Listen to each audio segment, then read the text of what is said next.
भारत के इतिहास में जब स्त्रियों को शिक्षा का अधिकार नहीं था, जब लड़कियों का जन्म ही अपशकुन माना जाता था, उस समय एक महिला ने समाज की रूढ़िवादी सोच को चुनौती दी।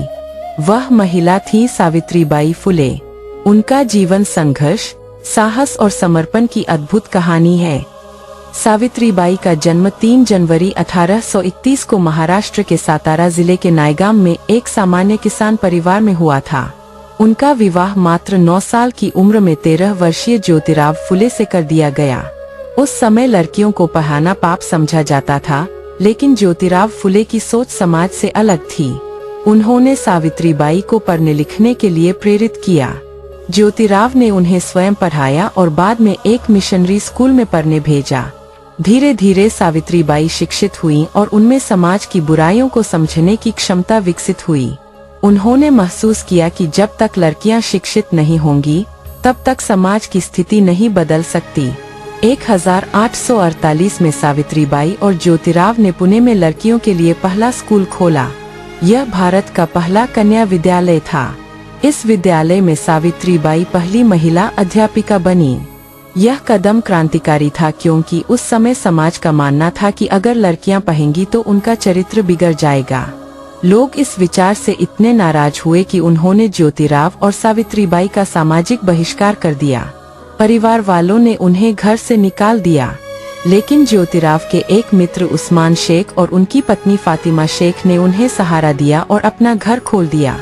यहीं से शिक्षा की यह ज्योति और प्रबल हो उठी। जब सावित्रीबाई स्कूल जाती, तब रास्ते में उन्हें बहुत अपमान झेलना पड़ता था। लोग उन पर कीचड़ फेंकते, कचरा डालते, पत्थर मारते और गालियां देते। उनका उद्देश्य था कि सावित्रीबाई डरकर घर बैठ जाएं। लेकिन सावित्रीबाई ने हार नहीं मानी। कहते हैं कि वह रोज अपने साथ 2 साड़ियां लेकर चलती थीं। जब लोग उन पर गंदगी फेंकते, तो स्कूल पहुंचकर वह गंदी साड़ी बदल लेती और बच्चों को पढ़ाना शुरू कर देती। उनका मानना था कि शिक्षा से ही समाज की तस्वीर बदलेगी। सिर्फ लड़कियों की शिक्षा ही नहीं, सावित्रीबाई ने विधवाओं के जीवन को भी सुधारने के लिए काम किया। उस समय विधवाओं का जीवन बहुत कठिन था। उन्हें समाज में अपमानित किया जाता था, बाल मुंडवाने के लिए मजबूर किया जाता था और उन्हें सामान्य जीवन जीने का अधिकार नहीं था। सावित्रीबाई और ज्योतिराव ने विधवाओं के लिए एक आश्रम खोला, जहां उन्हें रहने और पढ़ने का अवसर मिला।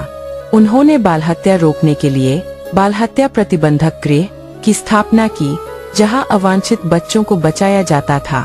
सावित्रीबाई ने दलितों और पिछड़ों के लिए भी शिक्षा का द्वार खोला। उस समय ऊंच नीच की सोच बहुत गहरी थी। अछूत समझे जाने वाले लोगों को मंदिर में जाने की अनुमति नहीं थी। लेकिन सावित्रीबाई और ज्योतिराव ने सत्यशोधक समाज की स्थापना की और समाज से भेदभाव मिटाने का कार्य किया। सावित्रीबाई के जीवन में हर कदम पर कठिनाई थी। लोग उन्हें जादूगरनी कहते, कभी उन पर धार्मिक आक्षेप लगाते, तो कभी उनके विद्यालय को बंद कराने की कोशिश करते। लेकिन सावित्रीबाई का धैर्य और साहस अद्भुत था। एक बार किसी ने उन्हें धमकी दी कि अगर वह लड़कियों को पढ़ाना बंद नहीं करेंगी, तो उन्हें मार दिया जाएगा। लेकिन सावित्रीबाई ने जवाब दिया। उनके प्रयासों से धीरे धीरे लोगों की सोच बदलने लगी। अधिक लड़कियां स्कूल आने लगीं। समाज में यह जागरूकता फैलने लगी कि शिक्षा से लड़कियों का जीवन सुधर सकता है। सावित्रीबाई ने कुल 18 स्कूल खोले और हजारों लड़कियों को शिक्षित किया। 1897 में पुणे में प्लेग फैला। सावित्रीबाई बीमारों की सेवा में लग गईं। वह खुद बीमारों को अपने कंधों पर उठाकर अस्पताल पहुंचाती। इसी सेवा कार्य के दौरान उन्हें भी प्लेग हो गया और 10 मार्च 1897 को उनका निधन हो गया। आज सावित्रीबाई फुले को भारत की पहली महिला अध्यापिका और महिला शिक्षा की अग्रदूत माना जाता है। उनके संघर्ष के कारण आज लड़कियां स्कूल और कॉलेज जा सकती है, अपने सपने पूरे कर सकती है।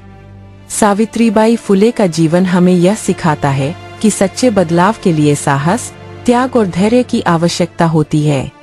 उन्होंने अपने समय की सबसे बड़ी सामाजिक बुराइयों को चुनौती दी और अपने कर्मों से यह सिद्ध किया कि शिक्षा ही समाज में वास्तविक क्रांति ला सकती है।